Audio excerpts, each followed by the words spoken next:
Bueno, buen día a todos. Nuevamente bienvenidos al programa Jóvenes Ciudadanos. El día de hoy vamos a cerrar nuestro segundo módulo del programa. Ya, como saben, vimos la clase de Objetivos de Desarrollo Sostenible, luego vimos la clase de Democracia y Totalitarismo.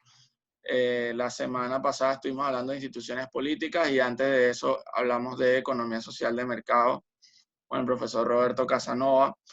Y hoy tenemos a un gran invitado, una persona muy cercana que ha participado en todas las ediciones de este programa y al cual le agradecemos muchísimo siempre su disponibilidad y apoyo, que es el profesor Carlos Delgado. El profesor Carlos Delgado es comunicador social y es profesor de la Universidad Católica Andrés Bello en la Escuela de Comunicación Social y además es investigador del Centro de Investigación de la Comunicación de la Universidad Católica.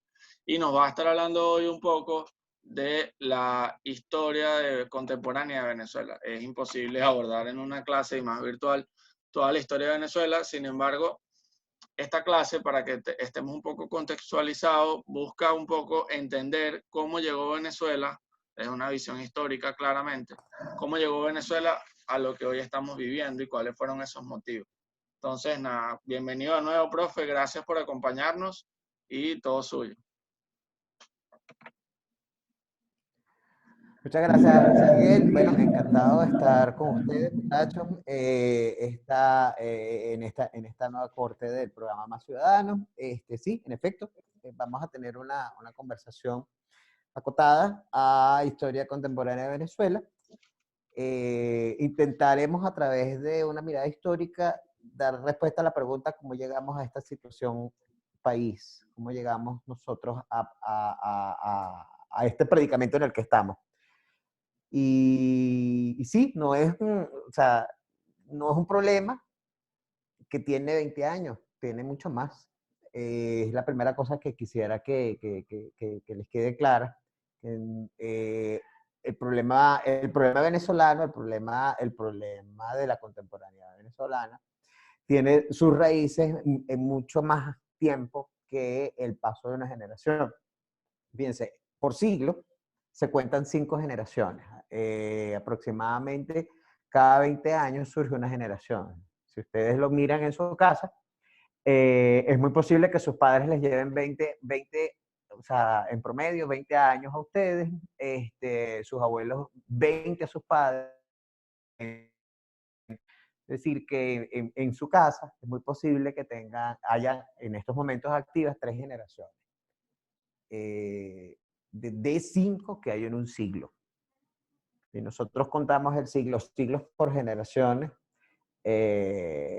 tenemos que medio siglo fácil está vivo en cada uno de nuestros hogares. Pero no solemos verlo porque parte de nuestro problema de falta de conciencia histórica, porque sí tenemos un problema de falta de conciencia histórica, viene dado por la manera como entendemos la historia, la manera como la ponemos en la perspectiva de nuestro presente. Todos han visto historia o están viendo historia, porque es una materia que es transversal al programa de educación en Venezuela, a todos los programas de educación pública básica, media, diversificada en Venezuela. Siempre vamos a ver historia. Pero hay una cosa que entender en relación con la historia. Una es que la historia se dice, la historia siempre ocurre en tiempo presente. Ah, ¿cómo es eso? ¿Cómo es eso? No, sí, la historia no es el pasado, la historia es el presente que fue. Y la historia está en presente porque el tiempo siempre está en presente. O sea, todo lo que nosotros estudiamos en relación con el tiempo. La historia es el presente que fue, el hoy es el presente que es, y el futuro es el presente que será. Un ejercicio que es bueno, que sirve para entender esto es la idea de, en una línea de tiempo, pasado, presente y futuro.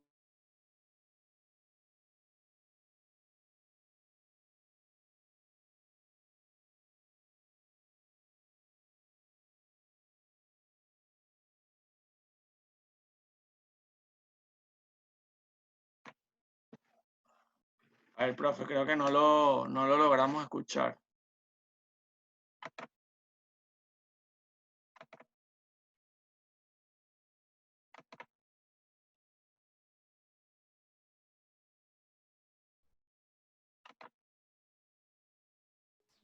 Sin embargo, Gómez es el gran hegemón de los desde 1870, los que gobernó con los sabios de su época.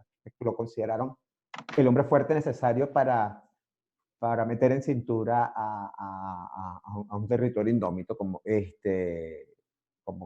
lo era Venezuela entonces, donde no había unidad nacional, ni siquiera unidad territorial, sino que cada quien le respondía a un caudillo regional. Y ese era el resultado o sea, esa fue la evolución histórica venezolana desde la independencia, desde la creación de la República en 1830 hasta Juan Vicente Gómez en 1918, 1920, que unifica el territorio, crea la Transandina, que enruta al país, que era un país rural, hacia un país que usufructúa una renta y que alinea todos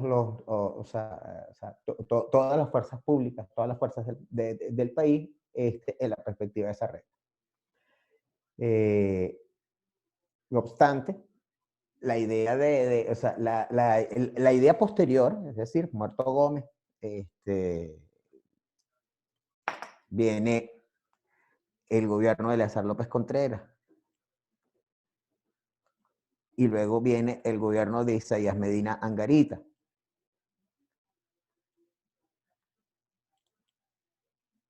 El gobierno de López Contreras se distingue porque es el primer, porque fue un franco proceso de democratización a partir de la tiranía gomecista y que crea varias cosas importantes para el país. Una de ellas es lo que llamamos estado del bienestar.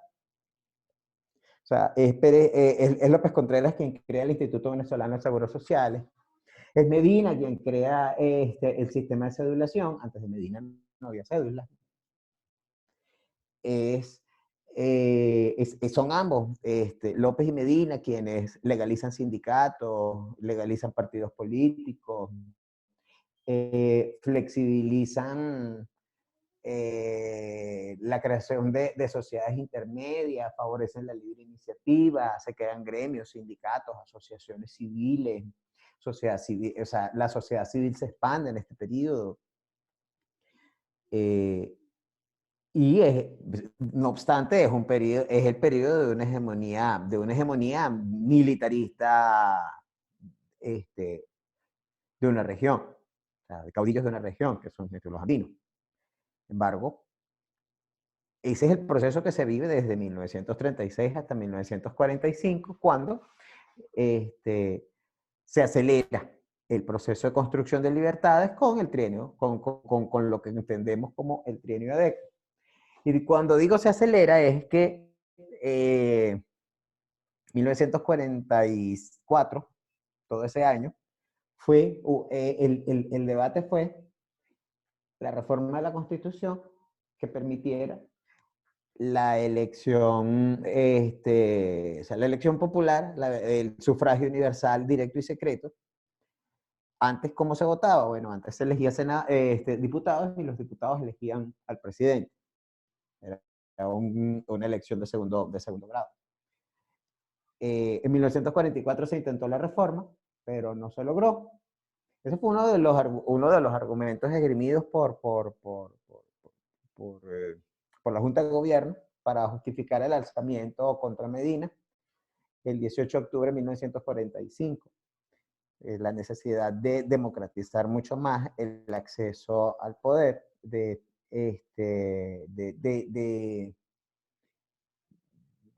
ampliar, de romper el statu quo y ampliar ampliar las élites gobernantes para incorporar al pueblo, para incorporar a la clase media, incorporar a la ciudadanía en términos de ejercicio personal, es decir, cada persona es un ciudadano. Y en 1946 se convoca la constituyente, que va a dar como resultado dos grandes reformas, que son la incorporación de la mujer a la vida republicana, o sea, otorgándose el derecho al sufragio. Antes no solamente las mujeres no podían votar, Antes tampoco personas que no sabían leer no podían votar. Y antes las personas que no tenían patrimonio podían votar. Con la constituyente del 46 se democratizó, se garantiza el derecho al sufragio universal, directo y secreto por todos los ciudadanos de la República. Eso significa que todos, independientemente de sexo, filiación política, grado de instrucción o nivel socioeconómico, tienen derecho a elegir. Eso, y dar derecho a elegir es incorporar una república. Entonces, a partir de 1946, los que faltaban por incorporarse a la República de Venezuela ya no eran por regiones.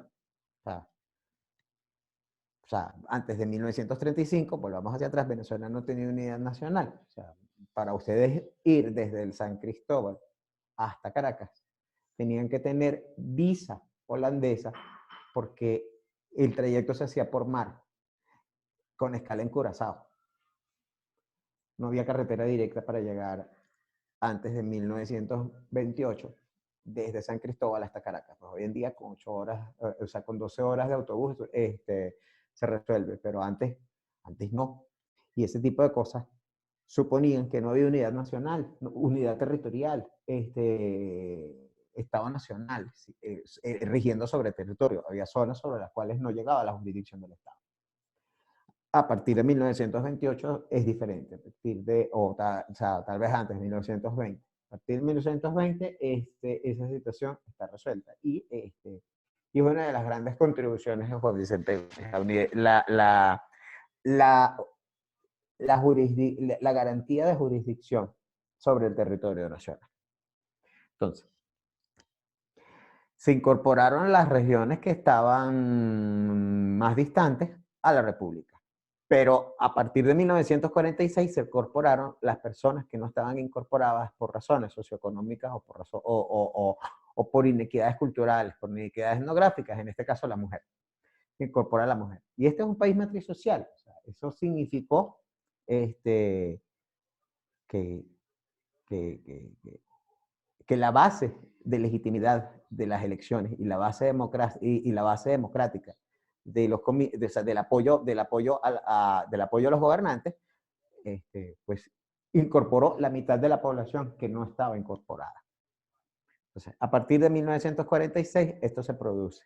El estado del bienestar, es decir, seguro social, políticas públicas para salud, para educación, se vienen desarrollando desde 1936 y es lo que entendemos como estado de bienestar. Se profundiza su construcción a partir de 1946. En 1947 se produce la primera elección por sufragio universal, directo y secreto y sale elegido el escritor Rómulo Gallego, quien no culmina su periodo,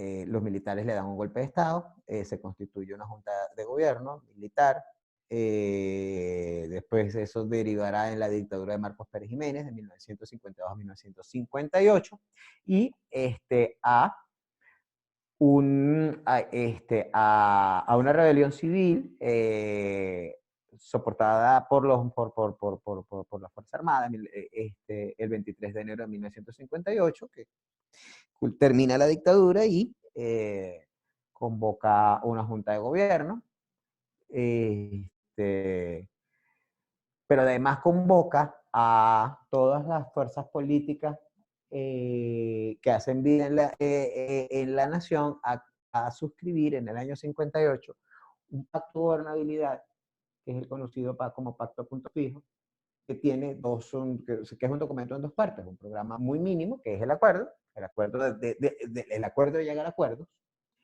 y uno más amplio, que es lo que llamamos el programa mínimo, que termina siendo las bases para la reforma constitucional que se da en 1960. En 1960, como resultado de las primeras, de las primeras elecciones donde sale elegido Rómulo Betancourt,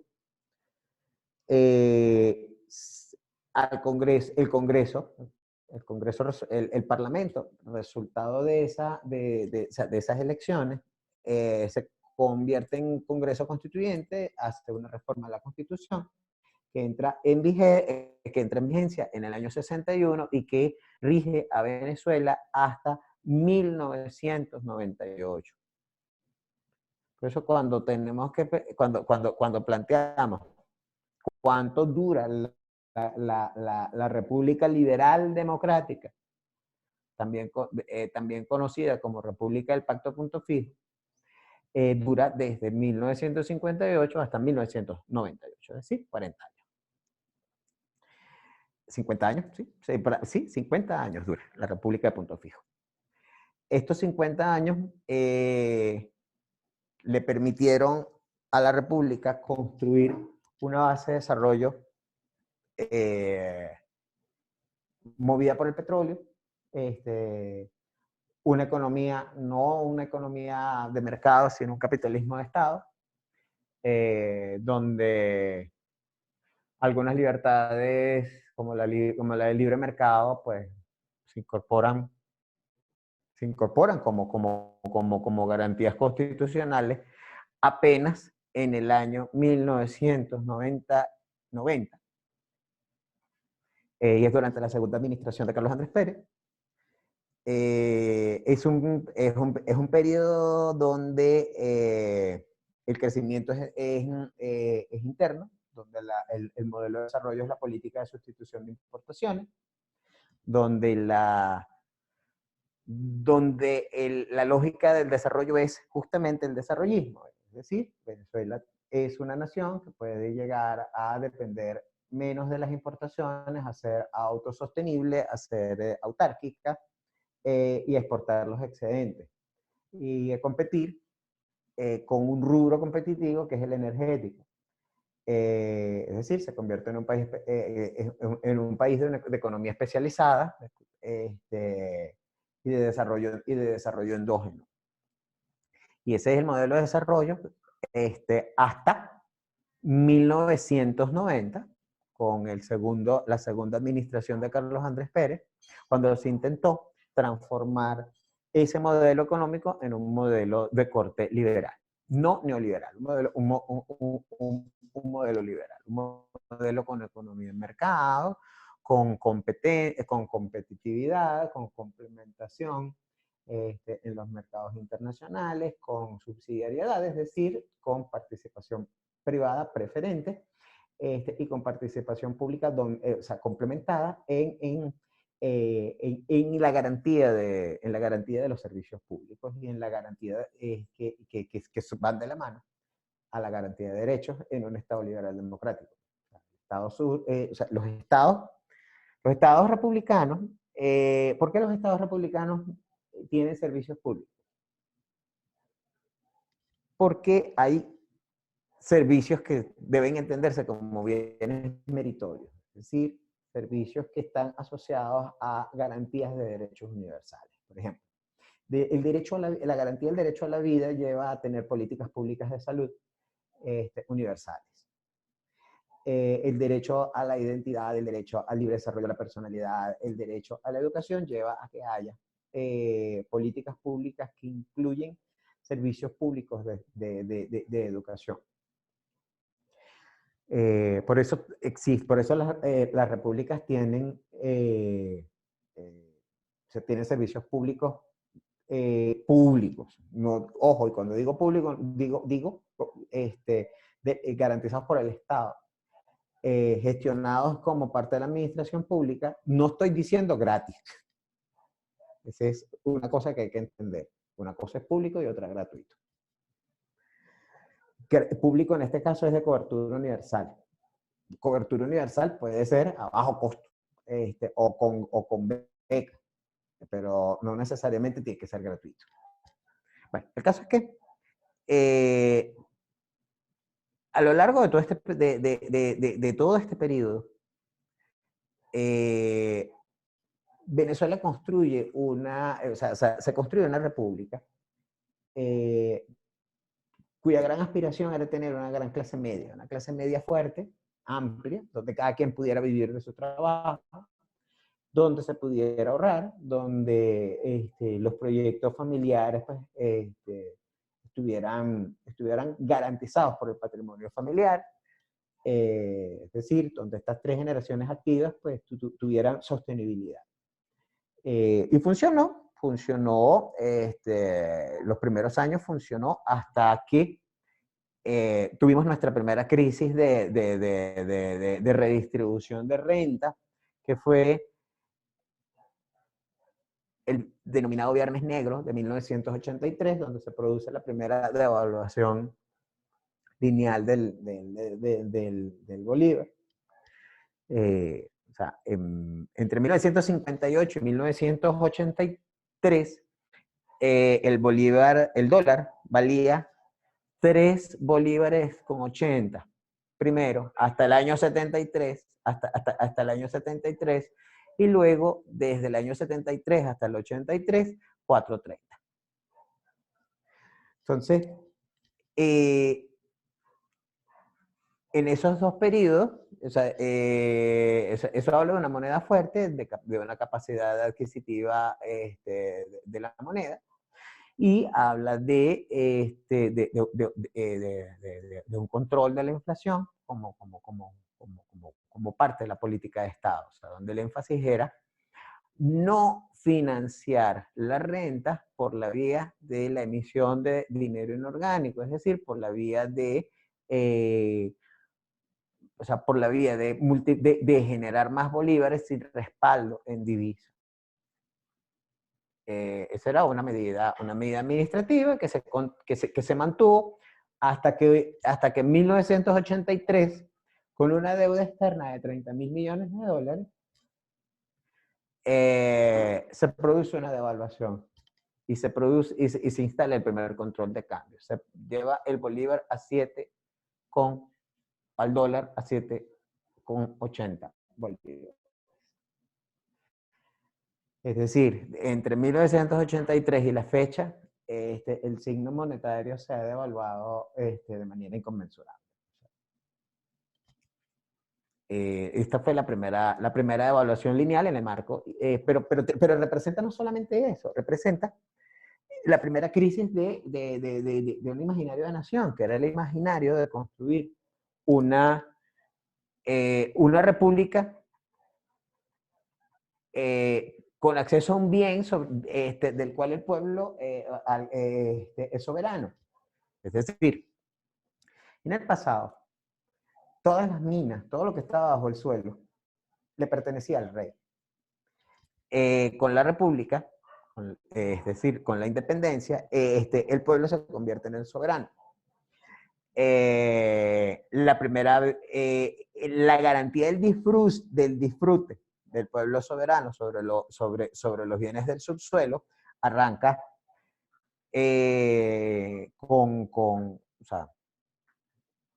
arranca con el trienio, pero se va a consolidar administrativamente en 1975, cuando se nacionaliza la industria petrolera. Es decir, cuando la propiedad de la industria, no la propiedad del subsuelo, la propiedad de la industria, pasa a manos del Estado venezolano, que es cuando surge PDVSA. Ahora bien, de 1975 a 1983 pasa el dólar de 4.30 a 7.80. Se produce la primera devaluación, se produce un endeudamiento masivo. Es además una época de gran bonanza. En esta época es cuando surge la denominada Gran Venezuela. Venezuela recibe el primer baño en petróleo. O sea, estamos hablando de que unos años antes el precio del barril de petróleo pasa de 2 a 19 dólares, que era demasiado dinero. Y eso ocurre por el embargo petrolero de Libia y por unos conflictos en el Medio Oriente que elevan los costos del petróleo a nivel internacional. Entre 1975 y 1983 todavía los precios del petróleo estaban sumamente altos. Situación que después vamos a volver a vivir entre 2003 y 2010. En esta época, entre 2003 y el 2010, solo por ingreso petrolero, a Venezuela le entró, o sea, más de 200.000 millones de dólares. Más que todo el aporte petrolero desde la nacionalización. Claro, cuando uno escucha eso y piensa en nuestra situación actual, como llegamos nosotros a ser un país donde el 90% de la población está en pobreza, donde más de 5 millones de venezolanos están están fuera del país y han salido buscando, buscando medios de vida, porque no tienen, porque hay una hiperinflación combinada con desabastecimiento y combinada con recesión económica que han generado, que la situación que ustedes conocen. El presente que vivimos, que es de emergencia humanitaria compleja, ahorita pues agravado con la pandemia, o sea, de estado de emergencia, con conflicto de bicefalia en el Estado. O sea, tenemos un Estado con duplicidad institucional, tenemos dos presidentes, dos parlamentos, dos tribunales de justicia, y es una situación pues muy anómala, pero además históricamente hablando, sin antecedentes. O sea, los antecedentes en esas circunstancias están en el periodo fundacional, es decir, entre 1810 y 1830, es decir, cuando estábamos en guerra de independencia. Ahora bien, volviendo a lo que representa el Viernes Negro. El Viernes Negro representó el primer quiebre de ese Estado, de ese Estado que no tenía, o sea, que distribuía renta, de ese Estado que usaba la renta para financiar el desarrollo, de ese Estado que supuso que toda la sociedad se organizara como captadora de renta. Y era lógico que lo hiciera porque ese era el discurso desde la época del trienio. Ustedes, pueblo soberano, tienen derecho a los bienes de la renta. Y nuestro trabajo como Estado es administrar su derecho. Y eso, palabras más, palabras menos, es el discurso del trienio, pero también es el discurso desarrollista y es el discurso populista desarrollado a lo largo de toda esta, de toda esta etapa.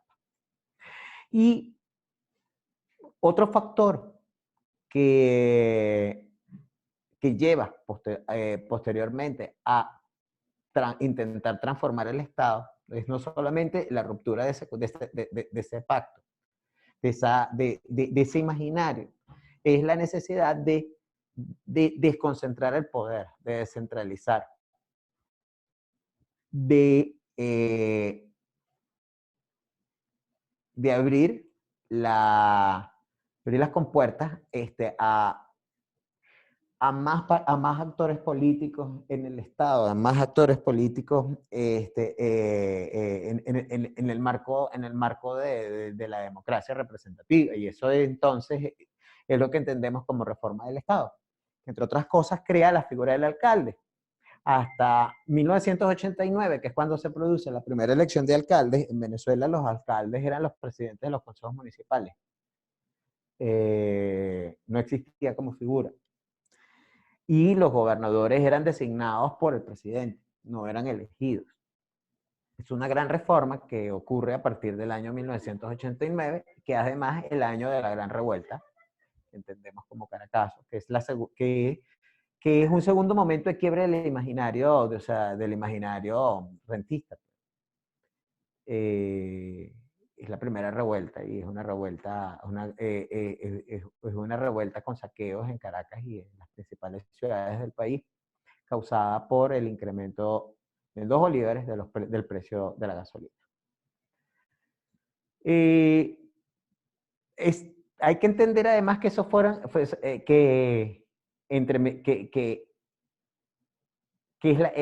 ese segundo momento de inflexión sobre el imaginario rentista, además viene dado por el gobierno, el gobierno acusado neoliberal de Carlos Andrés Pérez. O sea, es el gobierno que intentó la reforma económica y la reforma del Estado y la reforma social, y que pues terminó mal, terminó con la defenestración de Carlos Andrés Pérez en 1993 y con el alzamiento militar de Hugo Rafael Chávez Frías en 1992, con el posterior indulto por parte del doctor Rafael Caldera en su segundo gobierno en 1994 y con la victoria electoral de 1998, cuando en el 6 de diciembre de ese año, pues, Hugo Rafael Chávez Frías se convierte en presidente de la República. Un dato en relación con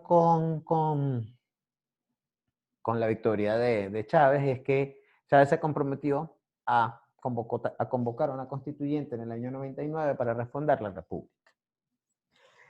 Los documentos que constituyeron el insumo de esa constitución se comenzaron a compilar a partir del año a partir del año de 1984, no, de 1983. En 1983 se funda la Comisión Presidencial para la Reforma del Estado. El COPRE para el año 89, para las elecciones, generó un pacto, o sea, un pacto que debía ser respetado por cualquiera de por los candidatos presidenciales en aquel año, que eran Eduardo Fernández y Carlos Andrés Pérez, para el año 80, para diciembre del 88.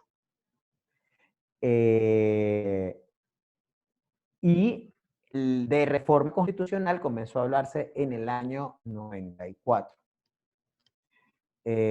Cuando se creó una comisión para reformar la Constitución en el marco del Congreso, donde además se elaboraron documentos para la reforma, movidos por la Comisión Nacional, con la COPRE, la Comisión Presidencial para la Reforma del Estado, y ellos van a ser el insumo con el cual arranca la constituyente en el año 99.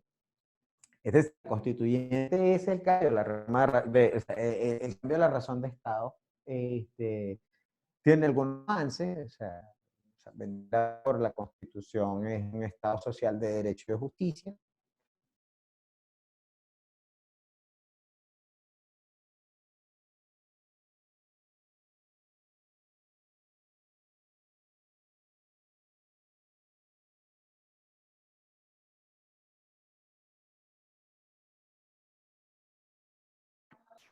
Profe, no lo logramos escuchar ahorita. No sé si tiene problemas con el internet. En 1994, como dije, se produce la reforma, o sea, se produjeron los contenidos que harán el insumo para la reforma del Estado prevista como resultado de la Constitución de 1999. Esta Constitución tiene la mejor declaración de derechos tenido a lo largo de la historia. Por lo menos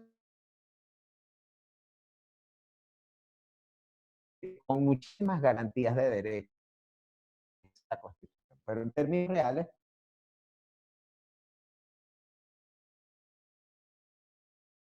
consecuencias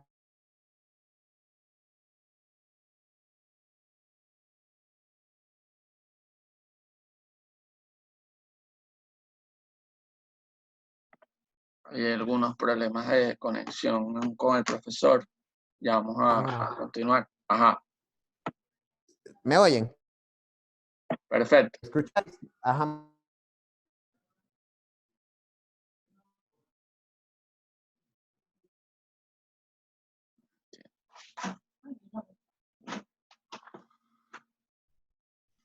Profe, ¿nos escucha? Ahora sí, pero lo que pasa es que se conecta, se desconecta, se conecta, se desconecta. Ahora está bien. Sí, está perfecto.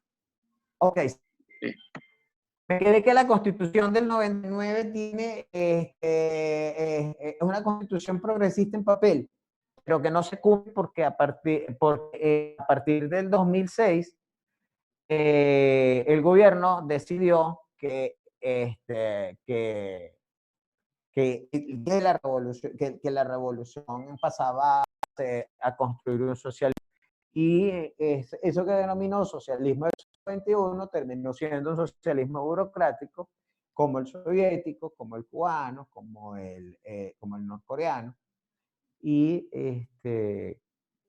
eso ha representado pues, buena parte del conflicto presente que tenemos, desde el 2006 hasta nuestra fecha. Ya tenemos un régimen que quiere constituirse en socialismo burocrático, en modo dictadura del proletariado, revolucionario clásico, que ya tiene 14 años, si lo contamos a partir de la victoria de Hugo Chávez para su segundo mandato en diciembre del 2006. Y bueno, que ha representado una suerte de guerra de baja intensidad, donde tenemos todas las características, todos los costos de una guerra, pero sin la declaratoria formal de guerra. ¿Cómo llegamos a esta situación? Bueno, llegamos por idiotas. ¿Qué significa eso? Bueno, los antiguos griegos denominaban a aquel que no se interesaba en la política, lo llamaban idiota. Decían que idiota era todo aquel que no tenía interés, no tomaba interés en los asuntos públicos y no participaba en el gobierno de la República.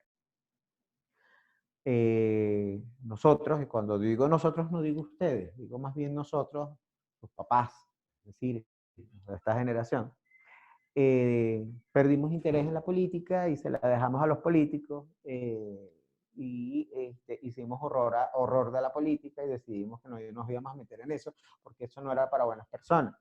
Resultado, la calidad de la conducción política se redujo o sea, regresó en el tiempo al caudillismo, pero además al caudillismo institucionalizado.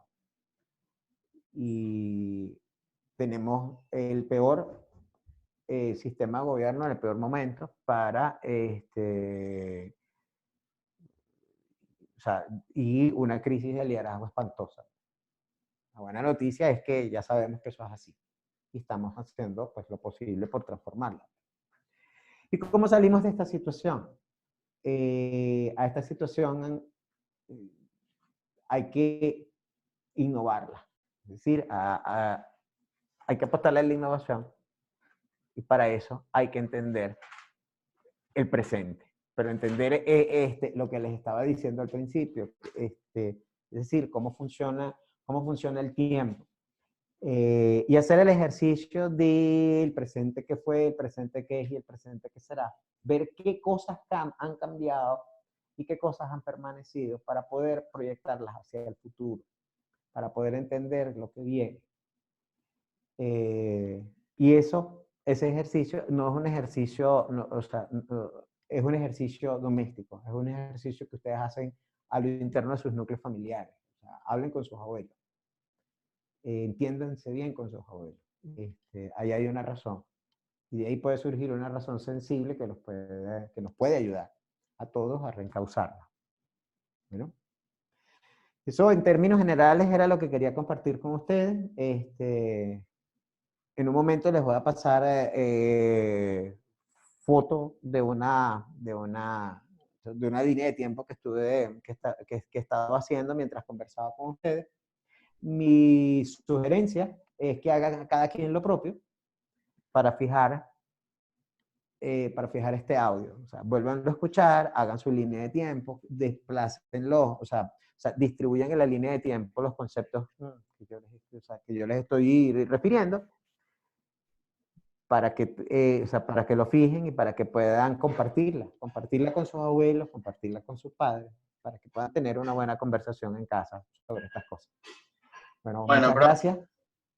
quería darle las gracias. Sé que está un poco complicado el tema tecnológico hoy y la señal, entonces yo creo que lo podemos dejar hasta acá, pero gracias por acompañarnos. Yo creo que es una muy buena clase que nos ayuda a entender y quiero que nos llevemos eso como mensaje final, que a veces somos muy cómodos y eso es parte como de nuestra cultura ciudadana.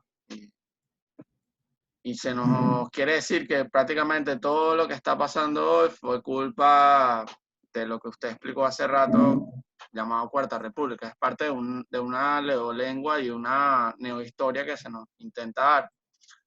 Y yo creo que nosotros tenemos que entender no solamente cómo cambiar esto, sino por qué llegamos a esto para no repetir los errores del pasado, ¿no?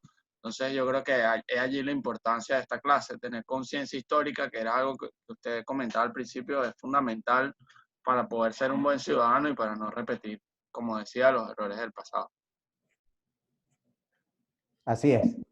Bueno, muchísimas gracias, profe, que tenga un buen día y gracias a todos por conectarse el día de hoy. Un abrazo. Dale, José Miguel, abrazos, pásenlo bien.